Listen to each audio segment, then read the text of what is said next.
All right, so we're going to jump in this morning, and I want you to take a look at the screens. And when was the last time you looked at one of these, a chart like this? This is called a Snellen chart. Right there, that's a Snellen chart, right? Like right now, you feel like you're at an eye doctor's appointment, right? Because you're looking up there, and some of you are like, I need to go to the eye doctor, right? Some of you are like, I just went, and they told me I'm blind. Others of you, somebody's been telling you at home, you know you're blind as a bat. Well, this morning, what we're going to do is we're going to do a little eye test just for fun. When you take this eye test, if you're like, oh, I passed, that doesn't mean you don't need to go get your eyes checked, okay? So here's what we're going to do. I'm going to put up some letters up there. When we put those letters up, I want you to cover your right eye first. See if you can read those letters. Then cover your left. See if it's any better. And we'll see how many of those 7 letters you actually get right. Okay, ready? Cover your right eye. Play along with me. All right, here come the letters. Take a look. 7 letters there. If you're sitting up close, it's a whole lot easier, right? That's the benefit of sitting close. All right, switch eyes. How about the other one? 7 letters. It's probably easier to read them. That's pretty small up there too. All right, so here's the letters. If you make it into a word, it's DEF-PO-TEC, D-E-F-P-O-T-E-C. Right, on the Snellen chart, that's like your 20/20 line. Right? So how many of you are like, I nailed that, man. I'm so good. My eyes are great. See, notice it's the people that sit up closer, right? The further back you are, you're like, I don't have a chance to see that, right? I mean, the reality is, right, is going through life with poor vision is tough, right? I mean, how many of you are at that stage? You don't want to have to admit, you don't have to raise your hand if you don't want, where when college football cranks up, if you're the one that says, what's the score? If you're the one that says, is that blurry? I mean, come on. If it's blurry for you, it doesn't mean it's blurry for everybody. It's not the TV. It's you. You're the one with a vision problem, right? I mean, how about for you? If when you pick up your phone, more than we probably pick up a book, and you have to run that arm way out there, and you're like, my arm is not long enough. You've got a vision problem. Right? Or has your family, my family started telling me this, and this is when I realized I had to go get glasses. It happened when I was driving at night, and I became a notoriously late breaker. Because what was happening, if I didn't have Waze on or something that was telling me, turn right, but I was trying to read the street signs, I couldn't see them. And so all of a sudden I'd be like, oh, there it is, wham, I jam on brakes, everybody's slinging forward, right? And you know, the problem was I needed glasses. For some of you, that's where you are, and living life with poor vision is tough. Many of you have done it. Lose your readers. You don't know how tough it is. But as tough as that is, it's even harder to live life with a poor vision for your life, for your place of work, and for your ministry. Right? When we think about the vision that we follow, not having a clear vision causes a tough life. It really makes it tough to follow any leader if they don't have a clear vision. When we think about the definition of a vision, here's the definition for vision. It's a mental image or idea of what the future could be. Not what is, what could be, like a goal or a dream that you want to achieve, right? A vision, a great vision, is one that's really unattainable. If you're like, oh, we can accomplish that holistically, then your vision needs to be bigger. Regardless of what you would say you believe about Jesus or wherever you are in life, here's the reality. When there is not clear vision, psychology, specifically organizational psychologists, tell us this, that you're going to experience 3 things. You're going to be aimless, you're going to be anxious, and you're going to be divided. Right? You're going to be aimless because there's no clear vision, because you don't know where it is that you're aiming to. In that moment, everything is a possibility. Your goals, you'll find, and if this is where you work, sorry, if you own it, you better figure some things out, right? But your goals are always changing. They're very unattainable, right? And they're definitely not realistic. Because who knows? Everything's an option. And then when you sense that feeling of aimlessness, then you're naturally going to be anxious. right? It's a real thing. There's a thing in organizational psychology that talks about some organizations are known as anxious organizations. That's really bad. You don't want that, because in that it changes the way you manage, it changes the way you think, you hire, you fire.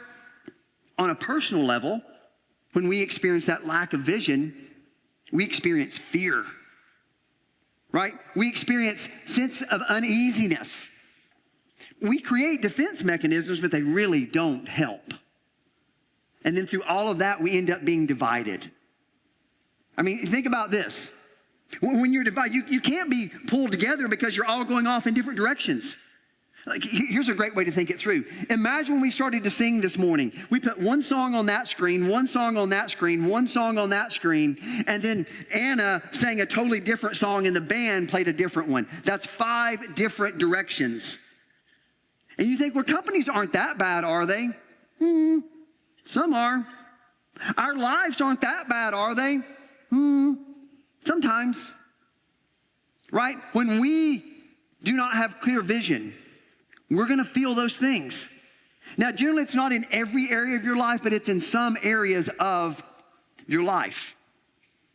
When you think about where you work right now, when you think about the life that you live, when you think about a ministry that you're a part of, right? If you do not have a clear vision, you're going to experience all those emotions.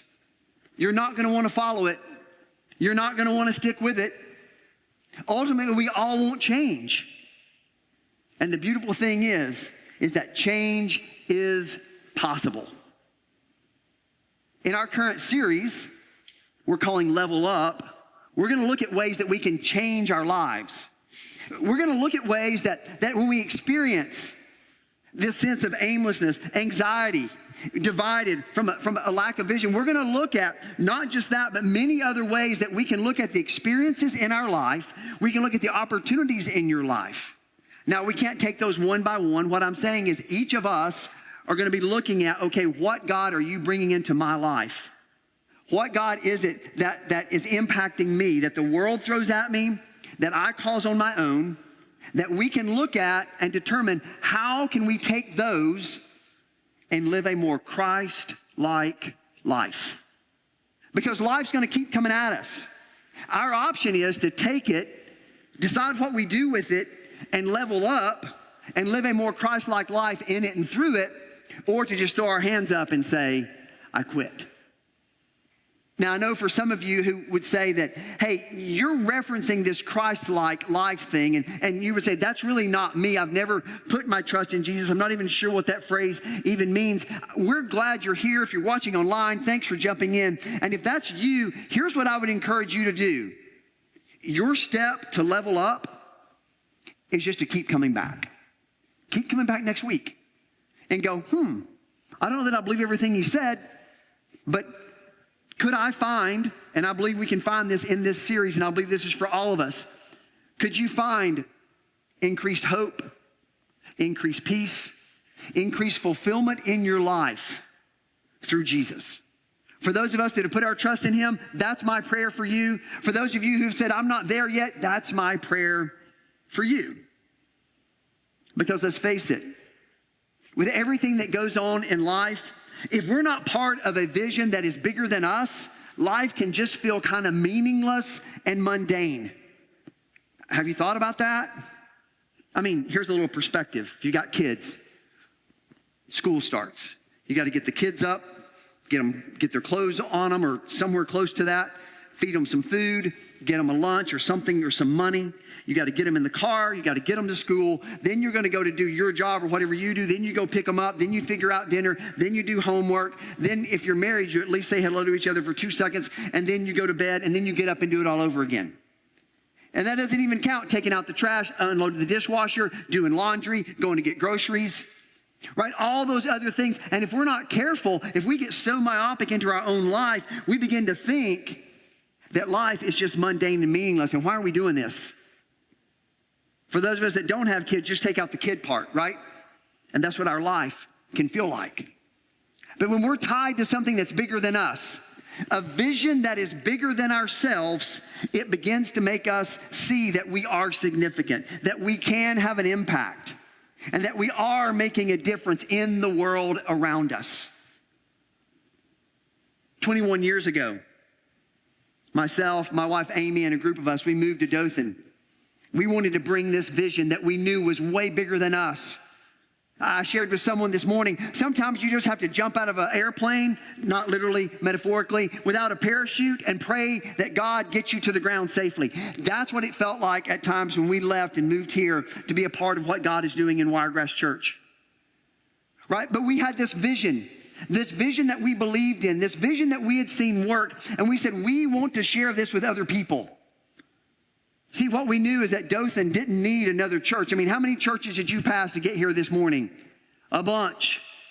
Thank you for passing all those churches to be a part of what God is doing here. But what we knew was that God had called us to a different vision than all those other churches. We're not in contest or opposition with them. We're just called to do what it is that God has called us to do. And when we look at our vision to us is clear. I hope to you it's clear. Right? And our vision is to be a church that removes unnecessary obstacles to following Jesus. If that's the first time you've heard that, you're like, unnecessary obstacles. Well, any of us that have been to church know that there can be obstacles that get in the way. What we want to do is take those that are unnecessary, like the fact that you can wear a hat into big church. The fact that we don't call this a sanctuary. Is there anything wrong with calling it a sanctuary? No, but I don't even know what that word means. It's an auditorium. Before we were here as a church, this place sold clothes. It was a JCPenney. Right? So we said, how do we remove obstacles? How do we make it okay to let people bring coffee in? How do we make it okay to you don't even have to tuck your shirt in. You don't even have to wear, you can wear whatever you feel comfortable in. Flip-flops and jeans and shorts and a hat. Rock on. Let's go. Let's remove all those unnecessary obstacles. And my hope as a church is that I will say our vision so many times that you begin to quote it. You're like, oh, I know what he's going to say. And you can quote it. My prayer is that I say it so many times that you begin to believe it. Because you begin to look around and you're like, oh, that obstacle was removed and that person made a decision to follow Jesus. Oh, that's a person that would have never come to this church, never come to any church. But because we removed unnecessary obstacles, someone said, you know what? I don't have a problem with church people. I've got a problem with all the stuff that's been built around it. But they said, we feel comfortable here at Wiregrass Church. Maybe that's some of your story. It's very intentional. I want to say it so much that all of us, all of you that would say this is your church, we begin to live it. And when someone says, hey, what about doing ABC? We're like, but our vision is to remove unnecessary obstacles so people can follow Jesus. And is that going to create a roadblock? Is that going to be an obstacle? And if it is, we're not going to tackle that. See, I believe that when you have a clear vision, it increases your chance today, tomorrow, at the end of your life to look back and go, I was a part of something that was so much bigger than me, that God was a part of. That's the chance we have. That's what I believe is possible here at Wiregrass Church. When we created our vision 21 years ago, we based it off of Acts chapter 15, verse 19. In that verse, it actually was words from a guy named James. If you were here, we just wrapped up a series called Hey Bro, where we looked at James, Jesus' brother. In this case, what we're going to read is in the book of Acts. There's Matthew, Mark, Luke, John, and Acts. And in that, James is settling a dispute in the early church. What you had is you had the Gentiles and the Jews, two people groups. You were one or the other. The Jews had followed God by the law they were given, which was the 613 laws that they were to follow. That was their culture. That was their life. The Gentiles began to say, hey, but now God sent his son Jesus, and through his grace, we can accept him as our Savior. Same thing you and I have access to. So the Gentiles were saying, we want this grace-based faith, but the Jews were saying, no, it's all about the law. Oh, and by the way, for a Gentile, they were saying for a Gentile to follow Jesus, they also had to have a surgery. And I don't mean like a Tommy John surgery or an ACL surgery. All the men had to be circumcised. So when you think about an obstacle, that's probably an obstacle for most of those men. So James stepped in. When he was thinking about the vision of the early church, the vision really what we based our vision off of, this is what he said. James chapter 15, verse 19, he said, "It is my judgment, therefore, that we should not make it difficult for Gentiles who are turning to God." Don't make it difficult for them. As a church, for us, we could hone it into this and make it easy for everyone turning to God. Right? We want to make it easy. Let's remove obstacles. When you see our vision, it says, remember, we are removing unnecessary obstacles to follow Jesus. We want to make it easy. We don't want to make it difficult. And what I hope is that when you think of people who are like, hey, would they want to be a part of Wiregrass Church? You could be like, well, it is easy to go there. My wife and I have had stories from people who say, we met these people, they were new to town, and they were looking for a church, and we couldn't invite them to our church. They don't go here. Our church is another church. And why couldn't they invite them to their church? Because it was too hard to go to church there. We don't want to be that church. See, what we know is that 4 things happen when there's a clear vision. We experience passion, motivation, direction, and purpose. Our passion, what I hope you hear in me today, my passion, I'm having to work real hard not to go on 800 tangents because I love this church, I love what I get to be a part of, and I love our vision. Right? The purpose of our vision, it's the emotion. If you have a vision and you're following a vision that doesn't create emotion, it's not a good vision. Right? Our vision creates emotion. It leads us and it motivates us. A clear vision motivates. It drives you to do what it takes. I would love to tell you, making church easy for people is not an easy church model to follow. But I love what I get to chance, what I have the chance, and what you have the chance to be a part of as we help people know they are welcome here. A clear vision gives us direction. When you have a clear vision, you don't need to make that many decisions. You know where you're going. When you have a game plan, you know where you're going. And when someone runs off on a tangent, you're like, nope, this is our clear vision, and our decisions are already made. Our clear vision gives us purpose. It's the reason. It's the reason we get up. It's the reason we go. It's our purpose. See, I believe for each and every one of us, for each and every one of you, I hope you feel that passion. I hope you're motivated to be a part of what God is doing. And the direction. I hope you see the direction and the purpose. And through that, you're like, I want to be a part of that. I want to invite people in to be a part of that. This vision is something that Amy and I have been a part of for years. 10 years before we moved to Dothan, we were a part of a church startup, and we took this same vision. This same vision was there. And in that vision, there's so much, but within that DNA, as we moved here, we knew that in order to implement this vision, we were going to have to shift the culture. There were going to have to be changes. Think about 21 years ago when we landed here, and some of you may have been a part of that. One of the things we said that was part of our culture that was going to help us make it easier for people to be a part of this is we said we're going to implement a groups model, a groups mindset.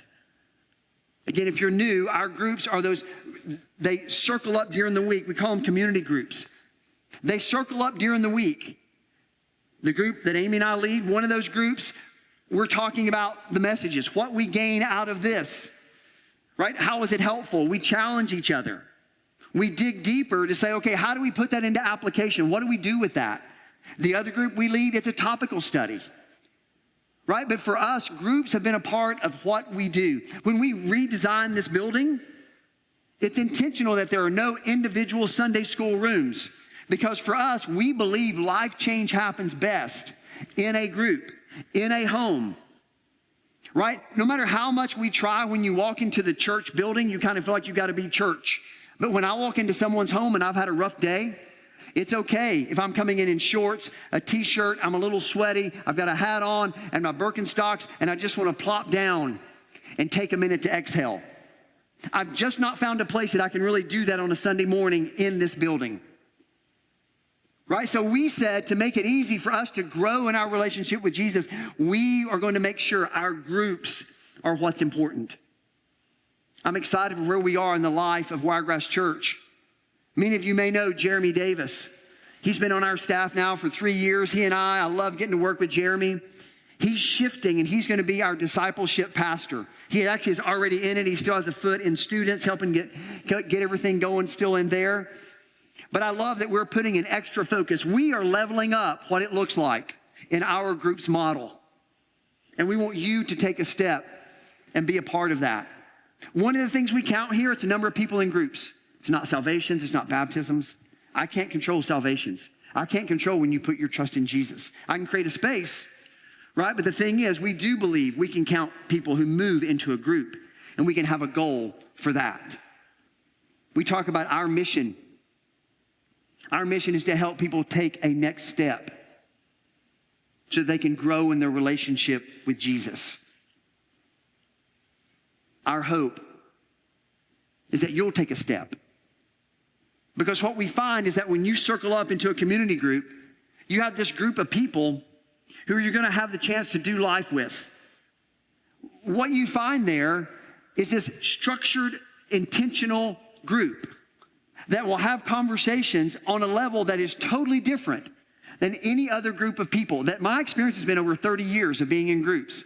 I never had another group of people that had the same level of conversation, that cared for one another the same way we did in our group, that knew when I wasn't there and wanted to know what was going on as I had in that group.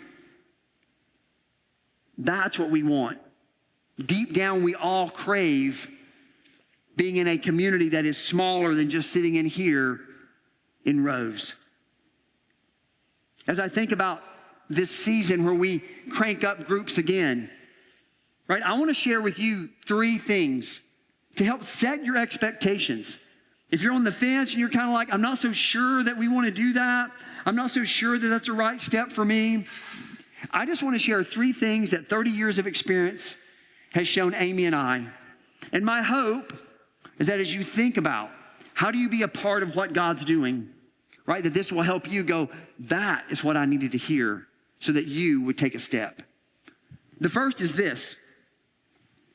When you think about joining a group, think friends, not BFF, not best friends forever. You think, well, that's kind of deflating. No, it's realistic.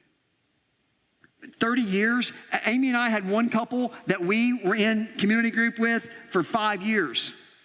You think, well, how do you do that? Groups don't meet 5 years. You're right, they don't. We meet 18 months and then we multiply. But every time we would multiply, we said, us and the Fogels, that was the other family, we're going to multiply. We're going to break off from this group and we're going to go get 4 more couples and we're going to go again. And we kept doing it over and over and over and over. That's how we create new spaces. Is that we realize that I'm not there to get my BFF and my whole group is not going to be a BFF group. And we're going to stay together for 100 years. When we think about our vision, right, what do? We want to make it easy. And in order to make it easy for people to follow Jesus, we always have to have empty seats. We always have to have places for people who are ready to plug in. That means for those of us who have been in a group, maybe you've been in a group and you're like, well, we haven't really split yet. I would love for you to get behind the vision of the church. That's pretty direct. But this is what we do because we allow people to take that step, right? So think friends, you may find a BFF, you may find your Fogels, but always you will connect with people in that group and it's going to be an incredible experience for you and the people in your group together. Here's what I know. When you get into a group, life events happen here. You're together for 18 months. You're going to experience everything. You're going to experience job changes. You're going to experience, if the kids are of that age, depending on where you are in life, it could be marriages. You get a new job, you lose your job, there's death, there's hurt, there's moving from one house to the next. So many things. Everything that you think of that happens in your life will happen during that time. And the thing that we've seen is that there's huge value in having a group of intentional people who you can do life with, who care about you, who notice when you're gone, who will cry with you when you need that, and who will celebrate in the high moments. When we all gather up with this group of people, we engage in a way that we can't operate with any other group in the world around us. I've never seen it. If you have, I'd love to hear about it. The last thing is, you control the outcome. For those of you who are like, I want to control something, it sounds like I'm going to be put with some people that I don't know who might not be my best friend, and then we're going to have to do life together. There's huge wins in that. But the beauty is you control the outcome. This is one of those things, what you put in, you get out. If you go in thinking, I'm getting the BFF, and you're looking around, that's all you're trying to do, hey, let's do this, let's do that, you're going to miss it. The ultimate goal for us circling people up into community groups, from Woomba to Upstreet to students to us as adults, is life change. We believe life change happens best in the context of those community groups. Are they all perfect? Nope. Do you get along with everybody? You can be cordial, right? And you're like, boy, that's not inspiring. But if you go in saying, I am going to get with a group of people where we can experience life change, you will experience life change if you seek it out. What you put in, you get out. I can't control the changes you experience in your life no more than you can control the experiences that happen in my life. But what we want to do is to create environments where you can be encouraged and equipped to explore, discover, and grow in your faith. That's our hope. That's what we create in a group. And then as you pour in, you get out. I'm going to wrap us up with these quick little blurbs right here when you think about what makes for effective group membership or attendance. This is the easiest way I can say it. The first is show up. The second is open up. The next, listen up. Pray up. And then what I've seen from there is you will level up. Show up. Be consistent. Even when you don't want to go, get there. I can promise you in 30 years, I've had numerous times, Amy and I both are like, I don't want to go. And then we get there and it's like, that was awesome. I'm so glad I went. It's just us being lazy. That's just it. When you get there, share. All in your timing. But if you don't open up, if you stay back, then what you get out of it will be decreased. But as you open up, remember, don't talk all the time because you need people to listen up. Sometimes what you need to do that day is listen. Always pray before you go. Sometime during the week, just pray for God. Let this be a great group tonight. Just even on the drive there, just pray that. Because what I've seen, what I've experienced, what I would say is a huge catalyst in where I am with my faith, with my Heavenly Father. It's not because I'm the lead pastor. It's because for 30 years, even before I was in full-time ministry, before Amy and I were married, we were in community groups and we saw our life change. The love for our Heavenly Father grew, and it was that growth. And then it was a clear vision that led me to say, it's time for me to leave corporate world and jump in and be a part of this church in Dothan, Alabama called Wiregrass Church. It started with my community group. Now, if you're worried just because you get in a group doesn't mean you're going to be standing up here where I am. But it will change your life. That's what we want for you. That's our prayer.